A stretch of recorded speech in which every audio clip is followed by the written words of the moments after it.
गेले महिनाभर एस टीचा जो संप चालू होता आणि या संपाच्या पार्श्वभूमीवर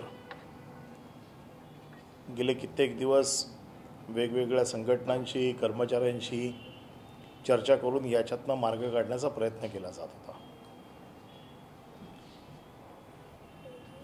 कर्मचारी संघटना किंवा कर्मचारी ज्या विलिनीकरणाच्या मुद्द्यावर ठाम आहेत, या बाबतीत सरकारने आपली भूमिका अतिशय स्पष्टपणे मांडलेली आहे। विलिनीकरणाचा मुद्दा जो आहे हा हायकोर्टाने नेमलेल्या समितीच्या समोर आहे आणि या समितीने 12 आठवड्याच्या कालावधीमध्ये राज्य सरकारला आपला अहवाल सुपूर्द करायचा आहे आणि मग मुख्यमंत्र्यांच्या नोटसह तो हायकोर्टात सादर करण्याचा आदेश हायकोर्टाने दिलेला आहे। आणि त्यामुळे विलिनीकरणाच्या मुद्द्यावर सरकार स्वतंत्र असा निर्णय घेऊ शकत नाही, कारण हायकोर्टाचे आदेश हे आम्हाला म्हणजे सरकारला आणि कर्मचाऱ्यांना दोघांनाही बांधील आहेत आणि म्हणून 12 आठवडे हा प्रश्न कोर्टाच्या समोर याचा निकाल लागेल किंवा याच्या समोर जाईल तोपर्यंत कर्मचाऱ्यांना चांगली पगारवाढ देण्यासाठी महामंडळाने पाऊल उचललं। महामंडळाने त्यांना सुरुवातीच्या टप्प्यामध्ये 41% पगारवाढ दिली। ही सगळी पगारवाढ त्यांच्या बेसिकमध्ये दिली आणि त्यामुळे बाकीच्या राज्यांच्या तुलनेत किंबहुना काही राज्यांपेक्षा जास्त अशी पगारवाढ एस टी महामंडळाने दिली। यात कमी कालावधीत नोकरी लागलेले कर्मचारी आहेत, जास्त कालावधी ज्यांचा नोकरीचा झाला आहे असे आहेत। थोडाफार फरक त्याच्यामध्ये असू शकतो जो बसून चर्चा केली जाऊ शकते आणि म्हणून आम्ही सतत ही कर्मचाऱ्यांकडे ही त्यांना विनंती केली होती की आपण संप मागे घ्या आणि संप मागे घेतल्यानंतर जे काही तुमच्या छोट्या मोठ्या अडचणी असतील किंवा विलिनीकरणाच्या व्यतिरिक्त जे मुद्दे असतील यावरती चर्चा करायला प्रशासनाची तयारी आहे। या बाबतीमध्ये सुरुवातीपासून जे कर्मचाऱ्यांचा आंदोलनाचं नेतृत्व करत होते, सदाभाऊ खोत असतील, आमदार पडळकर असतील, यांनी हा आमचा मुद्दा त्यावेळेचा मान्य करून ते कर्मचाऱ्यांच्या समोर गेले, परंतु ते कर्मचाऱ्यांना समजवण्यात अपयशी ठरले आणि ते आंदोलनातनं माघारी गेले।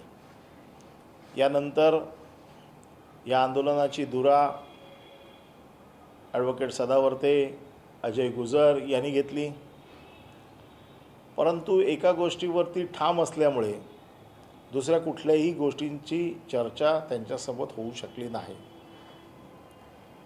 हे असं असताना ज्या वेळेला सरकारने पगारवाढ दिल्यानंतर देखील कर्मचारी कामावर येत नसताना कारवाई म्हणून जवळपास 10,000 कर्मचाऱ्यांचं निलंबन आतापर्यंत झालेलं आहे।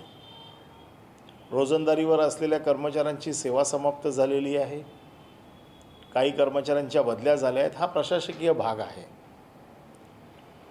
आणि असं असताना आता कर्मचाऱ्यांच्या लक्षात यायला लागले की विलिनीकरणाचा मुद्दा हा कोर्टाशिवाय सुटणार नाही, त्यामुळे आपल्याला कोर्टाच्या निर्णयाचीच वाट बघणं आपल्याला अतिशय गरजेचं आहे। परंतु तोपर्यंत काय करायचं, माझ्यावरती निलंबनाची कारवाई होईल का, अशा प्रकारच्या एका भीतीने त्यांना ग्रासलं आहे आणि म्हणून बरेचसे कर्मचारी गटागटाने आमच्याशी थेट संपर्क साधत आहेत, बोलत आहेत। गेल्या काही दिवसामध्ये काही कर्मचाऱ्यांनी निलंबनाच्या भीतीने किंवा निलंबन झालं असं सांगून आत्महत्या करण्याचा प्रयत्न केला आणि मग ह्या गोष्टीचं राजकारण केलं जातं, भांडवल केलं जातं। काही आत्महत्यांची कारणं वेगळी असू शकतात, परंतु प्रत्येक आत्महत्येचा प्रयत्न करणं किंवा आत्महत्या करणं याला सध्या एस टीच्या संपाशी जोडलं जात आहे आणि माणुसकीच्या दृष्टिकोनातनं आत्महत्या कोणी करू नये किंवा कोणालाही आत्महत्या करायला लागू नये हे आमचं देखील धोरण आहे। आम्ही वारंवार विनंती करतोय कर्मचाऱ्यांना की आत्महत्या हा त्याच्यावरचा पर्याय नाही। आज माझ्याकडे जे काही रिपोर्ट्स मी महाराष्ट्रातल्या सगळ्या DCंशी बोललो, त्यांच्याकडनं जी काही माहिती मिळाली, तर त्यांच्याकडे जे कर्मचारी जात आहेत आणि सांगत आहेत की आम्हाला कामावर यायचं आहे, परंतु काही लोक आम्हाला कामावर येऊ देत नाही आहेत आणि काही लोक आम्ही निलंबित आहोत म्हणून आम्हाला कामावर जाता येत नाही. म्हणून आज मी बैठक घेतली, महाराष्ट्रातल्या सगळ्या माझ्या अधिकाऱ्यांशी बोललो आणि त्यांचं म्हणणं असं होतं की एक संधी दिली पाहिजे. त्याचं कारण असं आहे की बऱ्याचशा कामगारांच्या आता लक्षात आलं आहे की विलनीकरणाचा मुद्दा हा कोर्टाशिवाय सुटणार नाही आहे आणि म्हणून कामगार कामावरती यायला तयार आहेत, तर आपण त्यांना एक संधी दिली पाहिजे. आणि म्हणून आम्ही आज असा निर्णय घेतला आहे की जे कामगार सोमवारपर्यंत कामावर येतील यांचं आम्ही निलंबन मागे घेऊ आणि जिथे डेपो पूर्ण चालू होईल 50%पेक्षा जास्त, त्यांना त्याच डेपोमध्ये त्यांचं काम दिलं जाईल. परंतु जिथे तेवढी संख्या होणार नाही त्यांना आजूबाजूच्या डेपोमध्ये सामावून घेतलं जाईल. परंतु सतत ही जी काही बातम्या किंवा ही जी काही चर्चा होते आहे की निलंबन केलं आहे किंवा माझं निलंबन होईल किंवा मला यायला संधी देत नाही आहे म्हणून आम्हाला कामावर जाता येत नाही, याच्यामध्ये एक विंडो पिरियड म्हणून आम्ही सोमवारपर्यंत जे कर्मचारी कामावर येतील त्यांना कामावर येण्याची मुभा दिलेली आहे. तशा प्रकारचे लेखी आदेश आता सगळ्या डेपोना जातील. परंतु सोमवारच्या नंतर आता आम्ही कारवाईच्या बाबतीत आम्ही पुढे गेलेलो आहोत. आता आमची कारवाई निलंबनाच्या नंतर त्यांची चौकशी झालेली आहे, काही जणांना नोटिसेस गेलेल्या आहेत, त्याच्या पुढची कारवाई अजून कठीण असेल. परंतु संधी दिली नाही असं होता कामा नये, म्हणून आजही आम्ही संधी देतो आहे. सोमवारी संध्याकाळी कामगारांनी कामावरती यावं, निलंबित कामगारांनी देखील यावं आणि जे नियमित कामगार आहेत जे अजूनही संपात आहेत परंतु निलंबित झालेले नाहीत अशा लोकांनी देखील कामावर येणं, यासाठी मी आपल्या माध्यमातून त्यांना आवाहन करतो आहे. उद्या मला कामावर घेतलं नाही किंवा मला निलंबित केलं म्हणून मी आत्महत्या करतो आहे किंवा मला संधी दिली नाही असं कोणाला वाटू नये किंवा अशा प्रकारचं आमच्याकडे आज या सगळ्या अधिकाऱ्यांशी बोलल्यानंतर आमचं हे मत झालं की एक संधी त्यांना अजून दिली पाहिजे आणि ही संधी आपल्या माध्यमातून आम्ही त्यांच्यापर्यंत पोचवतो आहे. ज्या कामगारांना कामावर यायचं आहे आणि जर कोणत्या कामगारांना अडवलं गेलं त्यांनी ताबडतोब नजीकच्या पोलीस स्टेशनमध्ये तक्रार दाखल करावी किंवा डेपो मॅनेजरला सांगावं, जेणेकरून पोलिसांचं संरक्षण ताबडतोब त्यांना पुरवलं जाईल आणि जे कामगार अडवतील त्यांच्यावरती फार कठोर कारवाई केली जाईल.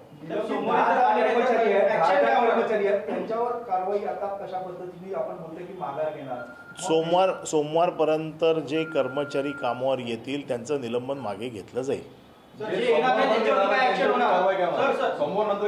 सोमवारनंतर कारवाई अशीच असते की जी कायदेशीर कारवाई आहे त्या कारवाईचं स्वरूपच असं आहे, निलंबन असतं, त्याच्यानंतर त्याची चौकशी असते आणि त्याच्यानंतर मग प्रशासनाला ठरवावं लागतं की त्याला बडतर्फ करायचं, सेवेत घ्यायचं की काय करायचं, हे त्याच्या चौकशीनंतर ठरतं.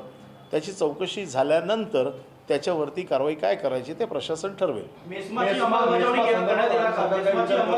ही कायद्याच्या दृष्टिकोनातनं किंवा माणुसकीच्या दृष्टिकोनातनं अजून एक संधी, ज्याला नॅचरल जस्टिस म्हणतात, तो देण्याचा आम्ही प्रयत्न करतो आहे. आणि याहूनही कामगार जर आले नाहीत तर मग पुढे काय मेस्मा लावायचा का त्याच्या पुढची काय कारवाई करायची याबाबतचा निर्णय त्यानंतर घेतला जाईल. आत्ता तरी मेस्माच्या संदर्भात सोमवारपर्यंत कुठली कारवाई होणार नाही. त्याचं कारण असं आहे की सरकार कोणाचंही फार नुकसान करण्याच्या मनस्थितीत नसतं आणि म्हणून एक संधी त्यांना देणं हे आमचं कर्तव्य आहे किंवा आमचं काम आहे. म्हणून सोमवारपर्यंत आम्ही मेस्माची कारवाई करणार नाही, परंतु आम्ही त्यांना पुन्हा एकदा संधी दिलेली आहे. कारण बऱ्याच कामगारांचं DCंकडनं ही मागणी आलेली आहे, म्हणून ही कारवाई आम्ही तुर्तास या 3 दिवसाचा पिरियड आम्ही त्यांच्याकडे देतोय.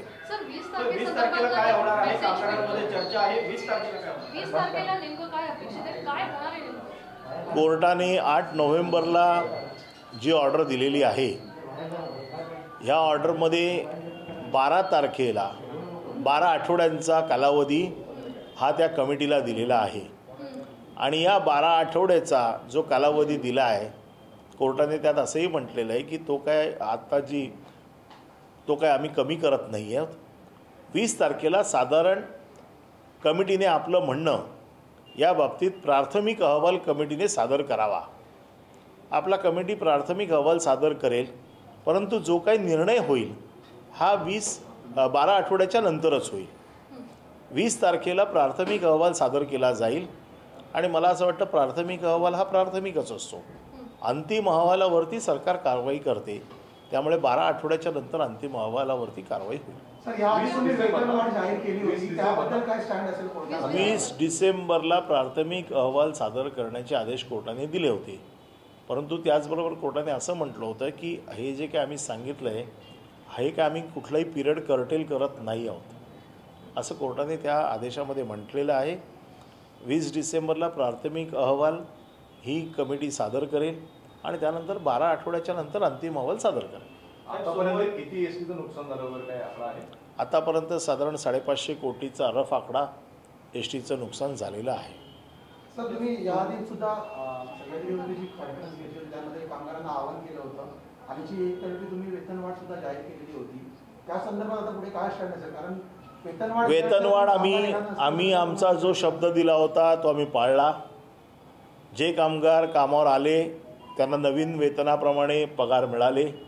आम्ही त्यात शब्द दिला होता की वेतन आम्ही 10 तारखेच्या आतमध्ये देऊ, ते आम्ही 10 तारखेच्या आतमध्ये दिलं आणि जे वेतनवाढ आम्ही कबूल केली होती ती वेतनवाढ आम्ही त्यांना दिलेली आहे. जे कामगार कामावर आलेले आहेत त्यांना नवीन वेतनवाढ मिळालेली आहे.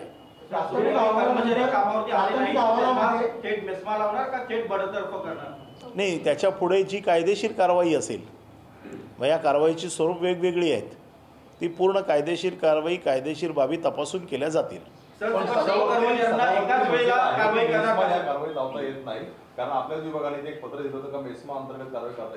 आपण त्या दिवशी पण मी आपल्याला तो कायदा आणि ते सगळी कलमं वाचून दाखवली. आजही एसटी हे अत्यावश्यक सेवेमध्ये येते, त्यामुळे जे पत्र दिलं गेलं ते एसेन्शियल कमोडिटी ॲक्ट 1955च्या अनुषंगाने दिलं गेलं, परंतु एसेन्शियल ॲक्ट 1918चा जो आहे 2018चा त्या अंतर्गत ट्रान्सपोर्ट सर्व्हिस ही अत्यावश्यक सेवेमध्ये मोडते आणि सदावर्तेनं एखादी गोष्ट कायदेशीर चुकीची वाटत असेल तर त्याने ती कायद्याच्या कसोटीवरती तपासून बघावी आणि कायद्याच्या कसोटीवर त्याला आव्हान द्यावं. परंतु सध्या जी काय माहिती आमच्याकडे येते आहे की कामगारांमध्येच बऱ्याचशा कामगार नेत्यांमध्ये म्हणजे बरेचसे व्हिडिओज बरेचसे ऑडिओज आम्ही ऐकतो आहे. हे आम्हाला हा काय माझा विषय नाही आहे, परंतु कामगारांमध्ये आणि सदावर्तेमध्ये वाद चालू आहेत अशा प्रकारच्या सततच्या बातम्या आमच्याकडे येत आहेत. त्यामुळे ह्या सगळ्या गोष्टी आता त्यांच्या हातात आहेत काय करायचं त्याच्या बाबतीतल्या.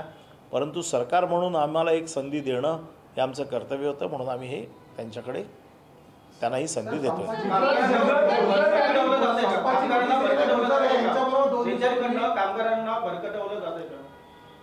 कामगारांना चुकीच्या मार्गदर्शनाखाली कामगार जात आहेत.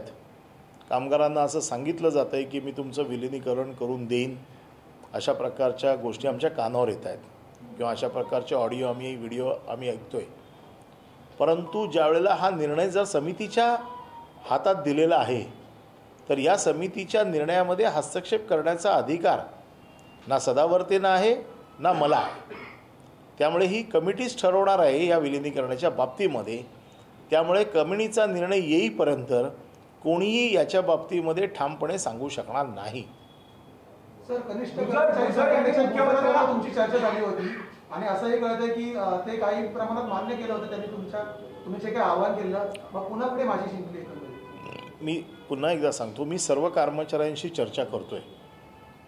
कर्मचाऱ्यांना कामावर यायचं आहे, परंतु काही नेत्यांमुळे ते येऊ शकत नाहीत. काही जण तिकडे जे अडवण्याचे प्रकार करत आहेत किंवा शिव्या घालण्याचे प्रकार करत आहेत, त्यांना बहिष्कृत करण्याचा प्रकार करत आहेत, अशा प्रकारच्या वेगवेगळ्या बातम्या आमच्याकडे येत आहेत. आणि म्हणून मी ही संधी देतो आहे 3 दिवसाची की ज्यांना खरोखर मनापासून कामावर यायचं आहे त्याचं कुठे नुकसान होऊ नये, म्हणून ही संधी आम्ही पुन्हा 3 दिवसाची देतो आहे. कामगारांना हा शेवटचा अल्टिमेटम आहे 3 दिवसांचा. मला असं वाटतं की आम्ही बऱ्याच वेळेला कामगारांना आव्हान केलेलं आहे आणि आज जवळजवळ 20,000 कामगारांनी त्याला प्रतिसाद देखील दिलेला आहे. त्याच्यामुळे कामगारांना आवाहन करणं हे माझं काम आहे. पुन्हा एकदा कामगार किती येतात 3 दिवसात याच्यावरती मला लक्ष ठेवून आहेच मी. परंतु मला असं वाटतं की सरसकट कामगारांची काही याच्यात चुकी नाही. काही कामगारांना भरकटवलं जातं आहे, काही कामगारांना भडकवलं जातं आहे. आणि या सगळ्यामध्ये जे कामगारांचं आणि एस टीचं जे नुकसान होतं आहे हे कोणी नेते भरून देणार नाहीत. आज कामगारांचा पगार, जे कामगार महिनाभर कामावर नव्हते या कामगारांना पगाराला मुकावं लागलं आणि याचं कोणी नुकसान कुठलाही नेता भरून देत नाही. एस टीचं जे नुकसान झालं आहे ते कुठलाही नेता भरून देत नाही. त्यामुळे कामगारांच्या होणाऱ्या नुकसानाला हे नेते जबाबदार आहेत. जे त्यांना भडकवत आहेत हे उद्या निघून जातील, परंतु कामगारांच्या हातामध्ये पगार मिळणार नाही. आणि म्हणून असं होऊ नये म्हणून 1 महिन्याचा पगार गेला आहे, कामगारांना त्याचं पगाराची झळ पोचू नये म्हणून आम्ही सतत प्रयत्न करतोय. म्हणून ह्या 3 व्यवस्था काय आहे तुमच्याकडे? कारण मेस्माचे तुम्ही एक असं कामगार म्हणतायत की जे आंदोलन करताना त्याच्याशी म्हटलं होतं की मेस्मा हे तुमच्याकडे शेवटचा हत्यार आहे, परंतु मेस्माला आम्ही घाबरत नाही. कारण याआधी अंगणवाडी कर्मचाऱ्यांवर मेस्माची कारवाई झाली होती. संप मागे घेतल्यानंतर ती कारवाई रद्द केली जाते अशा प्रमाणात ते आहेत. तर त्याबद्दल काय? मी पुन्हा एकदा सांगतोय की ज्या पद्धतीने आमची कारवाई पुढे जाते आहे त्यामध्ये कोणाचंही नुकसान करावं अशी आमची इच्छा नाही आहे. परंतु सरकार म्हणून आम्ही जनतेला देखील बांधील आहोत. आज शाळेतली मुलं, कॉलेजमधली मुलं, ज्येष्ठ नागरिक जे सवलतीच्या दरात एस टीतने जात आहेत, आज हे सगळे त्या प्रवासापासून वंचित होत आहेत. आज बरीचशी मुलं प्रवास करतात एस टीने, आज बरेच ग्रामीण भागातले लोक एस टीने प्रवास करतात. या सगळ्यांचा देखील आम्हाला विचार करावा लागेल. सरकारला कुठल्याही कठोर कारवाई करायची मनात इच्छा नसताना देखील जनतेला देखील आम्ही तेवढेच बांधील आहोत. त्यामुळे कारवाई जर वेळ पडली तर करावी लागेल. आम्ही आत्तापर्यंत केलेली आहे कारवाई. ही कारवाई अधिक तीव्र होऊ नये असं जर वाटत असेल तर आपण कृपया कामावर यावं असं आवाहन मी वारंवार करतोय.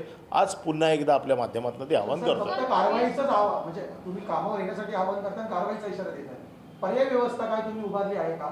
1 महिना झालेला आहे. पर्यायी व्यवस्था आज पर्यायी व्यवस्था जिल्ह्यामध्ये चालू आहे, परंतु ती व्यवस्था तेवढी पुरेशी नसते.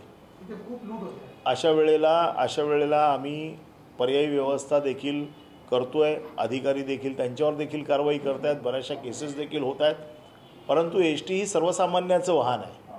त्यामुळे एवढ्या मोठ्या प्रमाणात कामगारांनी ती बाजू देखील बघितली पाहिजे.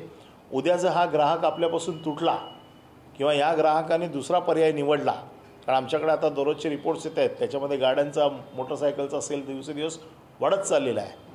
अशा परिस्थितीमध्ये जर ग्राहक तुटला, जे आपलं दैवत आहे, तर उद्या याचं फार मोठं नुकसान एस टीलाच भोगावं लागणार आहे.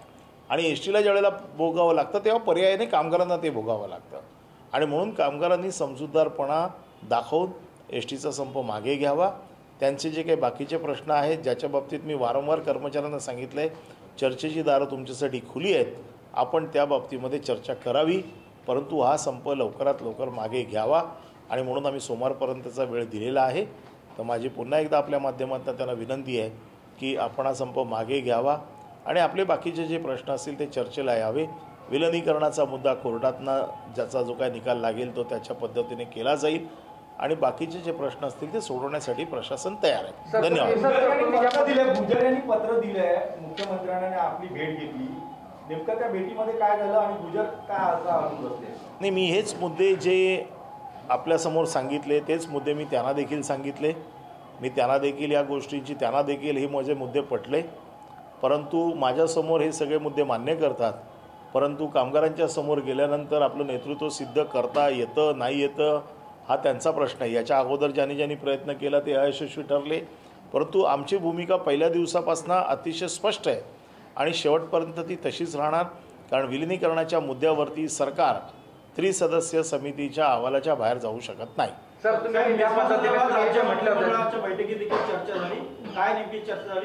राज्य मंत्रिमंडळाच्या बैठकीत देखील हाच विषय चर्चेला आला आणि शासनाने जी भूमिका मी आज मांडतोय हीच भूमिका मंत्रिमंडळामध्ये अतिशय ठामपणे मांडली गेली आणि 12 आठवड्याच्या कालावधीमध्ये हा संप चालू नये अशी मंत्रिमंडळाची देखील इच्छा आहे.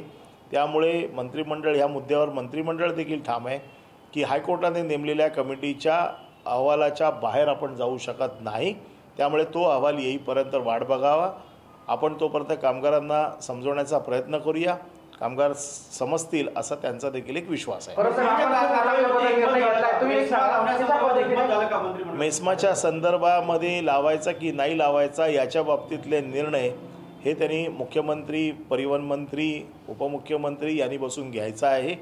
या बाबतीमध्ये आमचा जो निर्णय ह्या सगळ्या गोष्टीचा आता सोमवारपर्यंतची कालावधी दिलेला आहे, त्याच्यानंतर या सगळ्याची चर्चा करून घेतला जाईल. आणि शासनाने जी भूमिका मी आज मांडतोय हीच भूमिका मंत्रिमंडळामध्ये अतिशय ठामपणे मांडली गेली आणि 12 आठवड्याच्या कालावधीमध्ये हा संप चालू नये अशी मंत्रिमंडळाची देखील इच्छा आहे. त्यामुळे मंत्रिमंडळ ह्या मुद्द्यावर मंत्रिमंडळ देखील ठाम आहे की हायकोर्टाने नेमलेल्या कमिटीच्या अहवालाच्या बाहेर आपण जाऊ शकत नाही. त्यामुळे तो अहवाल येईपर्यंत वाट बघावा. आपण तोपर्यंत कामगारांना समजवण्याचा प्रयत्न करूया. कामगार समजतील असा त्यांचा देखील एक विश्वास आहे. मेस्माच्या संदर्भामध्ये लावायचा की नाही लावायचा याच्या बाबतीतले निर्णय हे त्यांनी मुख्यमंत्री, परिवहन मंत्री, उपमुख्यमंत्री यांनी बसून घ्यायचा आहे. या बाबतीमध्ये आमचा जो निर्णय ह्या सगळ्या गोष्टीचा आता सोमवारपर्यंतची कालावधी दिलेला आहे, त्याच्यानंतर या सगळ्याची चर्चा करून घेतला जाईल. किरीट सोमय्या यांनी आरोप केलाय की दापोलीच्या जे आपले रिसॉर्ट आहे त्या प्रकरणी लोकायुक्तांनी त्या पद्धतीचा ठपका ठेवलाय, गुन्हा दाखल होत नाहीये कारण राज्य सरकार त्याच्यामध्ये कुठेतरी पाठीशी अनिल परबाना घातलाय. पूर्णपणे ऑर्डर किरीट सोमय्यांनी वाचावी. या पूर्ण ऑर्डरमध्ये माझा कुठेही उल्लेख नाही. या रिसॉर्टचं जे मालक आहेत त्यांच्यावरती जी कारवाई करायची आहे ती कारवाई त्यांच्यावरती राज्य शासन करेल. परंतु जाणून बुजून माझं नाव त्यामध्ये टाकून सरकारला बदनाम करण्याचा प्रयत्न आहे. आपल्याला माहिती आहे या बाबतीमध्ये मी किरीट सोमय्यावरती मानहानीचा दावा देखील दाखल केलेला आहे. काही दिवसातच तो सुनावणीला येईल. किरीट सोमय्यांना एक तर माफी मागावी लागेल, नाहीतर 100 कोटी द्यावे लागतील. परत सर, ज्या पद्धतीने तुम्ही 3 दिवसात सोमवारपर्यंत कामगारांना कामावण्यासाठी आवाहन केले ही चांगली गोष्ट आहे. मात्र जे संपकरी जे कामगार आहेत ज्यांची आत्महत्या त्यांनी केली त्यांच्या संदर्भात काही तुम्ही चर्चा केली का अधिकाऱ्यांसोबत? मी सुरुवातीपासून सांगितलं आहे आत्महत्या करणाऱ्यांच्या बाबतीमध्ये आम्हाला सहानुभूती आहे आणि ज्यांची आत्महत्या आर्थिक अडचणींमुळे किंवा खरोखर अतिशय ही दुःखद घटना आहे. ही कुठली आत्महत्या कोणी कामगारांनी करावं आम्ही नेहमी आवाहन करत असतो की आत्महत्या त्याचं उत्तर नाही आहे. कारण आत्महत्या करणाऱ्या माणूस गेल्याच्या नंतर त्याच्या कुटुंबियाला फार त्रास होतो आणि म्हणून मी ही चाचपणी करायला सांगितले की आत्महत्याग्रस्त कुटुंबियांची पूर्ण त्यांच्या कुटुंबाची माहिती घ्या आणि आपण त्यांना काय मदत करू शकतो त्याच्यावरती आम्ही विचार करतो आहे. हा संप संपल्यानंतर त्याच्या बाबतीमध्ये आम्हाला निर्णय घेणं सोपं होईल.